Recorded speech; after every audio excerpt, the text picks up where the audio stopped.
मेरी चाची किसी गैर मर्द के साथ मौके पर पकड़ी गई। फिर मैं अपनी चाची को ब्लैकमेल करता। जब मैंने चाची को नंगे हाथों पकड़ लिया तो मेरी चाची मेरे पैरों में गिर पड़ी। मुझे कहने लगी, ये बात कभी अपने चचा को मत बताना, तुम जो कहोगे मैं वो सब करने को तैयार हूँ। चाची की बात सुनकर मैंने उनके साथ, मेरी चाची की उम्र 35 साल थी, लेकिन लगती वो ऐसे थी जैसे कोई 21 साल की कनवारी लड़की हो। चाची का जदीद लिबास देखकर मैं अक्सर हैरान होता था। एक रात मेरी आंख खुली तो चाची के कमरे से सिसकियों की आवाज़ आ रही थी। मैं घबराकर कमरे की जानिब गया। जब दरवाजे के सुराख से अंदर देखा तो मेरे होश लौट चुके थे। अंदर चाची किसी गैर मर्द के साथ वो सब करने में मसरूफ़ थी जो उसे अपने शौहर के साथ करना चाहिए था। जब चाची ने मुझे देखा तो शर्मिंदा हुई और हाथ जोड़ने लगी। कहने लगी, किसी को कुछ मत बताना। लेकिन उनकी हालत और इनके हुस्न को देखकर मैं खुद पर कंट्रोल नहीं कर सका और मैंने भी मौके का फ़ायदा उठाकर अपने भड़कते हुए जज्बात को ठंडा करने का फैसला कर लिया था। पहले मैंने इस आदमी को घर से निकाला और फिर सारी रात जी भरकर अपनी चाची के साथ। दोस्तों, अगर आपने अभी तक मेरे चैनल को सब्सक्राइब नहीं किया तो मेरी गुजारिश है कि मेरे चैनल को सब्सक्राइब कर दें ताकि मेरी आने वाली वीडियो को आप देख सकें। मैं अक्सर चाची की ज़रूरियात का सामान उनके घर पहुंचाने जाता था। पहले मेरे चचा काम के सिलसिले में हफ्ते मैं कई बार बाहर जाते थे, लेकिन इस बार चचा ने मुझे अपने पास बुलाया। कहने लगे, बेटा मैं 3 महीने के लिए दबी जा रहा हूँ, हमारी कंपनी को एक नया काम मला, इस सिलसिले में मुझे वहाँ जाना है। लेकिन मैं इतनी दिनों के लिए अपनी जवान बैठी और बेबी को अकेले नहीं छोड़ सकता। तुम वैसे भी मेरी बेटी के मंगेतर हो, इसलिए मैं चाहता हूँ कि तुम कुछ दिनों के लिए मेरे घर आ जाओ। मेरी बीवी और बेटी का ख्याल रखो और इनकी हिफाजत करो ताकि मुझे पीछे से किसी चीज़ की फिक्र ना हो। मेरी बेटी तो सारा दिन यूनिवर्सिटी में होती है और शाम को वापस आती है। ऐसे में अगर तुम्हारी चाची को किसी चीज़ की ज़रूरत हुई तो वो क्या करेगी? पहले तो मैं कुछ दिनों के लिए जाता था तो मुझे पीछे से इतनी फिक्र नहीं होती थी और तुम पीछे से सब संभाल लेते थे। लेकिन बेटा, इस बार मैं 3 महीने के लिए जा रहा हूँ, इसलिए इतनी लंबे अरसे के लिए जवान बेवी और बेटी को घर पर अकेले छोड़कर जाना मुझे मुनासिब नहीं लग रहा। चचा काफ़ी परेशान लग रहे थे। मैंने चचा की परेशानी देखी तो कहा, चचा आप बिल्कुल फिक्र न करें, मैं सब संभाल लूँगा। आपकी इज्जत मेरी भी इज्जत है। मैंने ये बात अपने दिल से की थी क्योंकि मेरे चचा ने मेरे लिए बहुत कुछ किया था। वह दीन के इंतकाल के बाद मेरे लिए सब कुछ वही थे, लेकिन मैं नहीं जानता था कि चचा के घर 4 रातें गुजारने के बाद मैं उनके एहसानात को अपने पैरों तले रौंद दूंगा और उनकी इज्जत के साथ ही खेलने लग जाऊंगा। चचा की मौजूदगी में ही मैंने अपना सामान इनके घर शिफ्ट किया, जबकि चाची ने कहा भी था कि मैं ऐसे अकेले रह लूँगी, लेकिन चचा राजी नहीं हुए। फिर मुझे अपने घर पर छोड़कर चचा 3 महीने के लिए दुबई चले गए। इनके जाने के बाद पहली रात मैंने सोचा कि मैं अपनी मनगेतर को वक्त दूं, इसे ढेर सारी बातें करूं जिससे हम एक दूसरे को बेहतर तरीके से समझ सकें और मैं उसे अपने हालात के बारे में आगाह कर सकूं। लेकिन मैंने देखा कि वो तो अपनी पढ़ाई मैं बहुत मसरूफ़ रहती थी और इसने मुझे ज़रा भी अहमियत नहीं दी। मुझे रात को देर से सोने की आदत थी, इसलिए मैं खामोशी से सारे घर का चक्कर लगाने लगा। चचा का घर बहुत बड़ा था और इसमें 2 हिस्से बने हुए थे।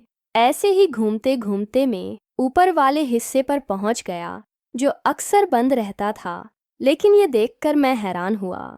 ऊपर वाले हिस्से के एक कमरे की लाइट जल रही थी और जैसे ही मैं इस कमरे के करीब पहुंचा तो दरवाजे के करीब से मुझे अंदर का मंजर दिखाई देने लगा। ऊपर वाले हिस्से में दाखिल होते ही मुझे एक अजीब सी खुशबू महसूस हुई। यह वो खुशबू थी जो आमतौर पर चाची के कमरे से आती थी। मैं आहिस्ता से दरवाजे के करीब गया और दरार से अंदर झांका। वो मंजर देखकर मेरे होश उड़ गए। चाची एक नौजवान लड़के के साथ बेहद करीब थीं। इनके कपड़े बिखरे हुए थे और वो दोनों ऐसी हालत में थे जिसे देखकर मैं शिद्र रह गया। चाची ने मुझे देख लिया। उनकी आंखों में खौफ और शर्म दोनों थे। वो फौरन उठे और मेरे पास आकर गिर पड़े। उन्होंने मेरे पैर पकड़ लिए और इल्तिजा करने लगे, बेटा, ये बात कभी किसी को मत बताना। तुम जो कहोगे मैं वो सब करूंगी।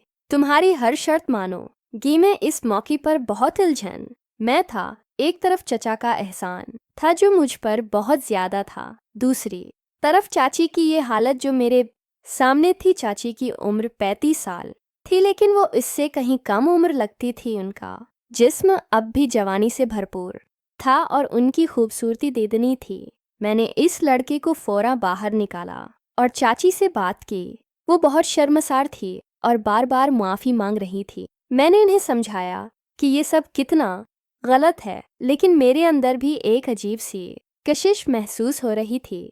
चाची की खूबसूरती और उनकी बेबसी मुझे अपनी तरफ खींच रही थी। इस रात के बाद चीज़ें बदल गईं। चाची मुझसे डरने लगी थीं और हर बात में मेरी मर्जी पूछती थीं। मैंने इस मौके का फ़ायदा उठाया और इन्हें ब्लैकमेल करना शुरू कर दिया। मैं जानता था कि ये गलत है, लेकिन मेरे अंदर का शैतान मुझे रोक नहीं पा रहा। चाची हर बात मानने को तैयार थीं। वो मुझे तहाइफ देते हैं, पैसे देते हैं और हर वो चीज़ जो मैं चाहता, लेकिन मैंने महसूस किया कि मैं कुछ और चाहता हूँ। एक रात जब पूरा घर सो चुका था, मैं चाची के कमरे में दाखिल हो गया। वो जाग रही थी और मेरा देखते ही घबरा गईं। मैंने उन्हें बताया कि अगर वो मेरी एक और शर्त मान लें तो मैं इस राज को हमेशा के लिए दफन कर दूंगा। चाची ने पूछा, क्या शर्त है?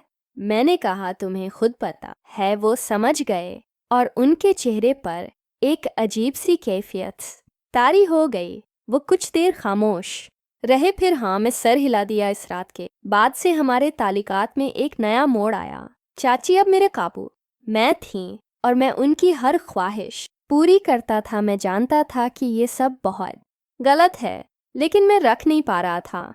चचा दवाई से फ़ोन करते तो मैं उन्हें सब कुछ ठीक होने की इत्तला देता, लेकिन अंदर ही अंदर में शर्मिंदा होता। एक दिन चाची ने मुझसे कहा, तुम्हें पता है तुम्हारे चचा को कभी पता चल गया तो वो तुम्हें माफ़ नहीं करेंगे। मैंने कहा, तुम खामोश रहो, किसी को कुछ पता नहीं चलेगा।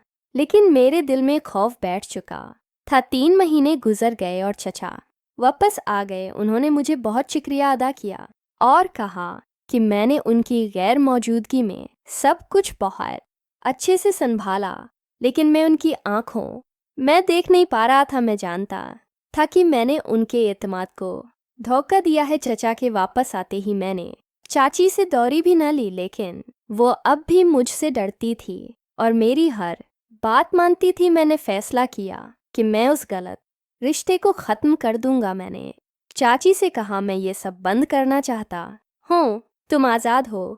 ये सुनकर वो रोने लगे और कहने लगे, तुमने मेरी ज़िंदगी बर्बाद कर दी है, अब मैं क्या करूँगी? मैंने उन्हें समझाया कि हम दोनों ने गलत किया है और अब उसे ख़त्म करना होगा। मैंने वादा किया कि मैं उस राज को हमेशा के लिए अपने सीने में दफन रखूँगा और इस वाक़ये ने मुझे अंदर तक हिलाकर रख दिया। मैंने सीखा कि गलतियों की कीमत बहुत ज़्यादा होती है और इंसान को अपने जज्बात पर काबू रखना चाहिए। चचा आज भी मुझे अपना बेटा समझते हैं, लेकिन मैं जानता हूँ कि मैंने इनके एतमाद को ठेस पहुँचाई है। दोस्तों, ये कहानी मैंने इसलिए सुनाई है ताकि आप समझ सकें कि इंसान से कभी कभी ऐसी गलतियाँ हो जाती हैं जो उसकी ज़िंदगी बदल देती हैं। हमें हमेशा सही और गलत का फ़र्क समझना चाहिए और अपने जज्बात पर